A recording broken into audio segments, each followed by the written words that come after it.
Durante la Segunda Guerra Mundial, Hitler temía a los ejércitos aliados, a los francotiradores soviéticos y a los espías. Pero lo que nunca sospechó es que algunas de sus peores enemigas llevaban vestido, sonrisa inocente y una pistola oculta en el bolso. Fueron invisibles, invisibles para el alto mando nazi, invisibles para la historia durante décadas. Mujeres entrenadas para mentir, manipular, interceptar mensajes, sabotear líneas de tren y desaparecer sin dejar rastro. Algunas eran bailarinas, otras condesas, algunas apenas adolescentes, y todas compartían un propósito: derrotar al Tercer Reich desde las sombras. ¿Cómo lo lograron? ¿Cómo una mujer pudo engañar a la Gestapo bajo su misma nariz? ¿Cómo convirtieron sus debilidades en sus armas más letales? Hoy conocerás a las mujeres que sabotearon a Hitler y que lo hicieron sin ser vistas. La historia oculta de las espías femeninas de la Segunda Guerra Mundial. En una guerra dominada por cifras, uniformes y generales, había un frente silencioso que no salía en los mapas. Un frente donde las armas eran una sonrisa, una radio oculta, una mentira dicha a tiempo. Y en ese frente, las mujeres fueron clave. Durante la Segunda Guerra Mundial, el rol tradicional de la mujer cambió radicalmente. Mientras millones de hombres iban al frente, las mujeres quedaban atrás, pero no como víctimas pasivas. Muchas se convirtieron en enfermeras, obreras y otras en espías. ¿Por qué el espionaje necesitaba mujeres? La respuesta es sencilla y brutal. Nadie sospechaba de ellas. Para el aparato nazi, una mujer era vista como inofensiva, sentimental, incapaz de engañar o matar. Y precisamente eso las hacía perfectas. Las agencias de inteligencia pronto se dieron cuenta de su valor. La SOE británica, creada por Churchill con un solo objetivo: incendiar Europa, reclutó mujeres dispuestas a arriesgarlo todo. También lo hizo la inteligencia francesa, la soviética y, en menor medida, los servicios estadounidenses. Muchas de ellas no tenían experiencia militar, pero tenían lo más importante: coraje, ingenio y una causa por la que luchar.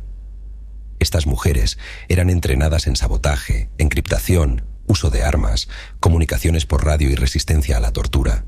Algunas saltaban en paracaídas tras las líneas enemigas. Otras se infiltraban en bailes nazis para seducir oficiales y robar secretos. Otras simplemente sabían callar cuando todo ardía a su alrededor. Pero no lo hacían por fama, ni por medallas.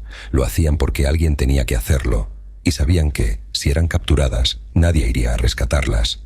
La mayoría operaba con una certeza dolorosa, que probablemente no volverían con vida. Este es el contexto donde surgen nuestras protagonistas. Mujeres invisibles, subestimadas por el enemigo, y por eso mismo absolutamente letales. Una de las espías de mayor renombre fue Virginia Hall, y fue, sin lugar a dudas, la espía más peligrosa que los nazis jamás lograron capturar. La Gestapo la conocía como la Dama Coja, y la tenía en su lista negra como la aliada más peligrosa de todas. Pero, ¿quién era realmente Virginia Hall? Había nacido en Estados Unidos, en una familia acomodada de Baltimore. Soñaba con ser diplomática, pero el Departamento de Estado no aceptaba fácilmente mujeres, y mucho menos una con una pierna ortopédica. Sí, Virginia había perdido la pierna izquierda en un accidente de caza. Desde entonces, caminaba con una prótesis de madera que ella misma apodó Cuthbert. Pero esa limitación física no la detuvo. Al contrario, se convirtió en su leyenda. Cuando estalló la guerra, Virginia se ofreció como voluntaria para conducir ambulancias en Francia, pero pronto encontró un camino más arriesgado: el espionaje. La Oficina de Operaciones Especiales británica, la famosa SOE, vio en ella un talento poco común. Fluía en varios idiomas, tenía una memoria prodigiosa y, sobre todo, una voluntad de acero. Fue lanzada en paracaídas en la Francia ocupada, donde organizó redes de resistencia, coordinó sabotajes ferroviarios, ayudó a prisioneros de guerra a escapar, y lo hizo durante meses, bajo la constante vigilancia de la Gestapo. Su habilidad para disfrazarse y moverse sin levantar sospechas era legendaria. En una ocasión, se hizo pasar por una campesina sordomuda, envejecida con maquillaje, usando un bastón y su pierna ortopédica como coartada para moverse lentamente. La Gestapo sabía que una espía altamente eficaz operaba en la zona. Sabían que era mujer, sabían que cojeaba. Empapelaron pueblos enteros con carteles de búsqueda con su rostro, pero nunca la atraparon.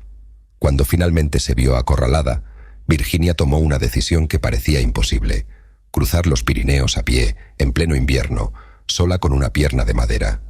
Una travesía de más de 80 kilómetros entre la nieve, esquivando patrullas nazis, hambrienta, helada, y lo logró. Pero no se rindió. En vez de regresar a casa, volvió a entrenarse, cambió de identidad y se infiltró otra vez en Francia. Esta vez, como operadora de radio encubierta, en un momento donde ser capturada con una radio era una condena de muerte instantánea. Virginia Hall sobrevivió la guerra, pero durante décadas su historia fue ignorada. Ni siquiera los estadounidenses sabían de ella. Murió en 1982, sin haber buscado nunca fama, sin haber vendido un libro, sin haber dado una entrevista. Hoy sabemos que fue una de las principales responsables de que muchas redes de la resistencia francesa sobrevivieran y que cientos de vidas se salvaron gracias a su trabajo silencioso. Virginia Hall no solo venció al nazismo, venció también al prejuicio, a la burocracia y a la limitación física. Fue coja, mujer, espía y completamente indestructible. Otra espía fue Josephine Baker, la cual no parecía una espía. Era una estrella, una de las mujeres más famosas del mundo. Cantante, actriz, bailarina. Era símbolo de glamour, de libertad, de belleza. Pero detrás de cada aplauso había un secreto. Nacida en Estados Unidos, Josephine huyó del racismo y la pobreza para convertirse en una superestrella en París durante los años 20 y 30. Su estilo, su voz, su carisma desbordaban los teatros europeos. Y cuando los nazis ocuparon Francia, Josephine decidió que no solo iba a entretener, iba a combatir. Usando su fama y su movilidad como cobertura perfecta, se convirtió en espía al servicio de la inteligencia francesa. Organizaba fiestas donde se sentaban oficiales nazis, diplomáticos, generales. Ellos pensaban que estaban en una noche de placer, pero Josephine los escuchaba, recordaba cada palabra, cada nombre, cada movimiento militar mencionado por descuido. Esos secretos no iban a una libreta, iban en tinta invisible, escondida en partituras musicales, en las letras de sus canciones, y cuando viajaba a España, Portugal o Marruecos, lo hacía con documentos escondidos entre sus vestidos, en los dobleces de sus partituras o incluso cosidos en su ropa interior. Era intocable. ¿Quién iba a registrar a la diva del Folies Bergère? ¿Quién iba a imaginar que la mujer que bailaba con plumas estaba saboteando al Tercer Reich? Pero su compromiso fue más allá de lo simbólico. Cedió su castillo en el sur de Francia para esconder a refugiados y miembros de la resistencia. Financió operaciones con su propio dinero y siguió espiando durante años, incluso tras el desembarco aliado. Josephine no disparó un arma, pero salvó vidas y arriesgó la suya en cada viaje, en cada mensaje, en cada nota musical. Después de la guerra, recibió la Cruz de Guerra y la Legión de Honor de manos del gobierno francés. Pero como Virginia Hall, nunca buscó reconocimiento. Volvió a los escenarios aunque nunca dejó de luchar por la justicia. Fue activista por los derechos civiles, marchó con Martin Luther King, adoptó 12 niños de distintas razas y religiones para formar lo que ella llamó su familia arcoíris. Josephine Baker demostró que se puede combatir la oscuridad con luz y que hasta el arte puede ser un arma cuando la causa es la libertad. Su nombre era Krystyna Skarbek. Era condesa polaca, hija de un noble arruinado y de una madre judía. Pero para los británicos fue Christine Granville, su alias en los archivos secretos. Y para los nazis, un fantasma imposible de atrapar. Cuando Alemania invadió Polonia en 1939, Krystyna no huyó, viajó a Londres y pidió que la dejaran pelear, no como soldado, como espía. La SOE británica, siempre en busca de agentes valientes y con idiomas, no tardó en descubrir su talento. Políglota, audaz, con modales refinados y sangre fría, Krystyna fue entrenada y enviada a misiones en Europa del Este. Usó pasaportes falsos, se infiltró en Hungría, contrabandeó información a través de los Cárpatos. Se vestía como aristócrata para pasar controles, coqueteaba con oficiales enemigos y nunca cometía errores. En una ocasión fue detenida por la Gestapo. Sabía que si descubrían su verdadera identidad, sería torturada y ejecutada. Así que fingió tener tuberculosis. Se mordió la lengua hasta sangrar y tosió en la cara de su interrogador. El oficial, horrorizado, la dejó libre por miedo al contagio. Durante sus misiones en Francia, ayudó a liberar prisioneros de los nazis, a sabotear rutas de suministro y a coordinar grupos de resistencia. Tenía una habilidad única para manipular situaciones imposibles. Una vez, convenció a un comandante alemán de liberar a 3 agentes aliados, diciéndole que si no lo hacía, un ejército británico estaba por atacar su puesto en cuestión de horas. Era mentira, pero funcionó. Después de la guerra, Krystyna fue condecorada con múltiples medallas, pero como tantas espías femeninas, fue olvidada por las instituciones. No recibió sueldo, pensión, ni protección. Terminó trabajando como camarera en un barco de lujo. Allí, un excompañero obsesionado con ella, la asesinó en 1952. Murió en soledad, en un país al que había servido con lealtad, pero su legado vive en los archivos secretos, en los testimonios de quienes la conocieron y en los héroes de ficción que inspiró. Se dice que Ian Fleming, el creador de James Bond, basó varios rasgos de su personaje Vesper Lynd en ella, y que al final, Cristina fue más valiente que cualquier agente ficticio. Fue la espía que hizo del silencio su arma, de la elegancia su disfraz y de la mentira una herramienta para salvar vidas. Noor Inayat Khan fue una de las espías más valientes y silenciosas de la Segunda Guerra Mundial, pero su historia no es la típica de una agente de inteligencia. Ella era princesa, y su arma más poderosa fue el silencio. Nació en 1914 en Moscú, hija de un músico indio sufí y de una madre estadounidense. Su infancia transcurrió entre la espiritualidad del sufismo y el arte, lejos de la violencia que luego sacudiría Europa. Era pacifista, amante de la música y la poesía. Pero cuando la guerra estalló, Noor decidió dejar a un lado la paz interior para luchar contra la opresión nazi. Se unió a la Oficina de Operaciones Especiales británica, la SOE, donde fue entrenada en el uso de radio, en espionaje y en supervivencia. En 1943 fue enviada a Francia ocupada con una misión extremadamente peligrosa: operar como radiooperadora para la Red Prosper, una de las más importantes células de la resistencia. Ser radiooperadora era la tarea más letal. Los operadores tenían que enviar mensajes codificados desde ubicaciones secretas, pero las señales podían ser interceptadas y trianguladas por la Gestapo en cuestión de horas. Muchos operadores eran capturados y ejecutados en pocas semanas. Pero Noor permaneció oculta y activa durante meses, más tiempo que cualquiera en su posición. A pesar del miedo, de la soledad, de las constantes amenazas, ella nunca traicionó a sus compañeros ni abandonó su misión. Su nombre en clave era Madeleine. Desde un pequeño apartamento en París, transmitía mensajes vitales que coordinaban sabotajes, rescates y movimientos aliados. Finalmente fue traicionada y capturada por la Gestapo. Durante meses, fue torturada sin revelar información. Se negó a cooperar, resistió sin romper el silencio. En prisión, mostró una dignidad y fortaleza impresionantes.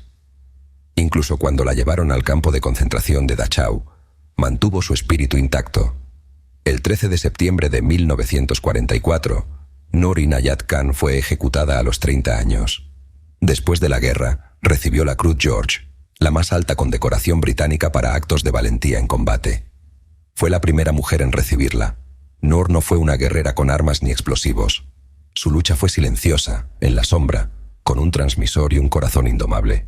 Su historia nos recuerda que el valor tiene muchas formas, y que a veces la fuerza más grande es la capacidad de resistir en silencio cuando todo parece perdido. Noor Inayat Khan, la princesa silenciosa, sigue siendo un símbolo de coraje y sacrificio en la oscuridad de la guerra. Cuando pensamos en la resistencia francesa, suelen venirnos imágenes de hombres armados en los bosques, de sabotajes espectaculares, de Charles de Gaulle llamando desde Londres. Pero en realidad, muchas de las figuras clave de la resistencia no llevaban armas y no llevaban pantalones. Eran mujeres, mujeres que no solo resistieron, organizaron, combatieron y cambiaron el rumbo de la historia desde las sombras. ¿Sus nombres? Pocos los recuerdan, pero su impacto fue inmenso. Una de ellas fue Lucy Aubrac, profesora de historia. Cuando los nazis arrestaron a su esposo, un líder de la resistencia, Lucy organizó un audaz rescate. Fingió estar embarazada de un oficial alemán para ganar tiempo, y luego, con un pequeño grupo armado, atacó el convoy que lo transportaba y lo liberó. Era 1943, y ella lo hizo a plena luz del día. Otra fue Geneviève de Gaulle-Antoniov, sobrina del mismísimo Charles de Gaulle. Desde París, organizó redes clandestinas, distribuyó panfletos, ayudó a judíos a escapar, hasta que fue capturada por la Gestapo. Sobrevivió al campo de concentración de Ravensbrück. Volvió y nunca dejó de luchar por los derechos humanos. Y luego están las que no eran famosas, ni tenían apellidos ilustres. Eran maestras, enfermeras, costureras, madres, como Marie-Madeleine Fourcade, líder de la Red Alliance, una de las más efectivas del país. Dirigía más de 3.000 agentes. Sí, una mujer al mando de una red de inteligencia entera, en pleno 1940. Usaba nombres en clave, se disfrazaba y memorizaba datos imposibles. Fue capturada 2 veces. Escapó las 2 veces. Después de la guerra, Fue la única mujer en Francia que recibió el título de jefa de una red de resistencia, y aún así su historia fue silenciada durante décadas. ¿Por qué? Porque muchas mujeres de la resistencia no entraban en el molde del héroe masculino clásico. Su coraje era silencioso, su fuerza subestimada, y sus logros minimizados por cronistas que preferían hablar de comandantes varones. Pero sin ellas, la resistencia francesa habría sido más frágil, más lenta, más vulnerable. Fueron ellas quienes escondieron radios, quienes llevaban mensajes en bicicletas, quienes cocinaban para grupos clandestinos, quienes imprimían propaganda y abrían sus casas para ocultar fugitivos. Fueron soporte logístico, corazón moral y también estrategas, líderes y combatientes. Muchas fueron arrestadas, torturadas, deportadas, y murieron sin que nadie escribiera su nombre en una calle. Hoy, más de 80 años después, Francia empieza a reconocer lentamente el papel esencial de sus heroínas invisibles. Pero falta mucho. Recordarlas no es solo un gesto de justicia, es entender que la historia de la resistencia también fue femenina, y que muchas de sus mayores hazañas fueron hechas por mujeres que el mundo intentó olvidar. Mientras Europa occidental luchaba contra el nazismo, en el frente oriental, las mujeres soviéticas también jugaron un papel fundamental en la guerra de inteligencia. Ellas fueron parte de un frente poco conocido, pero brutal y decisivo, el espionaje femenino soviético. Las autoridades soviéticas reclutaron a miles de mujeres, desde jóvenes campesinas hasta universitarias, para convertirlas en agentes secretos, mensajeras y combatientes encubiertas. Entrenadas en tácticas de infiltración, sabotaje y comunicaciones, estas espías trabajaban detrás de las líneas enemigas en condiciones extremas. Una de las tácticas más comunes era usar su apariencia para pasar desapercibidas, campesinas, enfermeras o simplemente mujeres solitarias. En una guerra donde el hombre era el soldado típico, la figura femenina podía infiltrarse sin levantar sospechas. Espías como Lyudmila Pavlichenko, aunque más famosa como francotiradora, colaboraban estrechamente con redes de inteligencia. Otras, como Nadezhda Popova, realizaban misiones de reconocimiento y sabotaje, coordinando ataques con partisanos.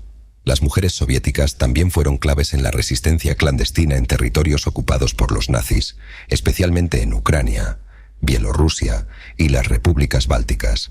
Transmitían información vital sobre movimientos de tropas, localización de depósitos y rutas de suministro.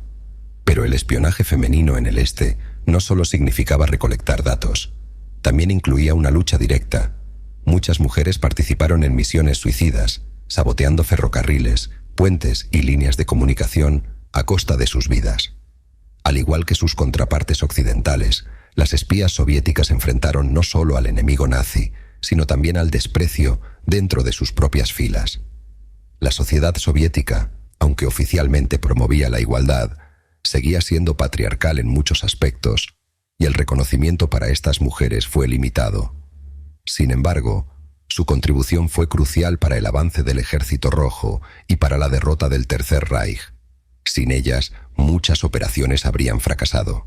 Sin ellas, la historia del Frente Oriental estaría incompleta. Estas mujeres lucharon en la sombra, en un frente olvidado para muchos, pero que fue tan decisivo como cualquier batalla en los campos de Europa Occidental.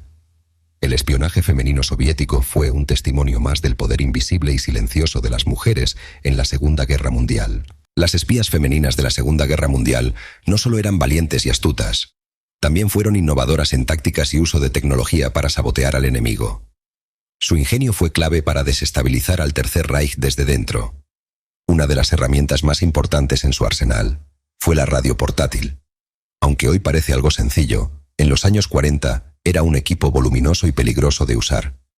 Transmitir mensajes codificados en zonas ocupadas era una misión suicida. Las ondas podían ser detectadas y localizadas en minutos, pero las mujeres operadoras de radio, como Noor y Nayat Khan, manejaban estos aparatos con una precisión admirable, manteniendo las comunicaciones vitales abiertas. Otra táctica común era el uso de microfilms ocultos en objetos cotidianos, botones, bolígrafos, incluso partituras musicales. Estos pequeños dispositivos podían guardar mapas, planes de batalla o listas de nombres sin levantar sospechas. El sabotaje fue otra área donde las mujeres brillaron. Sabotear líneas ferroviarias, fábricas de armamento o depósitos de combustible requería creatividad y precisión. Muchas mujeres trabajaban como secretarias o empleadas en instalaciones estratégicas, donde podían alterar documentos, retrasar órdenes o colocar cargas explosivas discretamente. Además, utilizaron el disfraz y la actuación para acercarse a objetivos clave. Bailarinas, enfermeras, maestras, secretarias, usaban su apariencia para infiltrarse en lugares donde los hombres no podían entrar fácilmente. Algunos casos incluyen a espías que se hicieron pasar por amantes de oficiales nazis para obtener información directa. El uso de códigos y cifrados fue vital.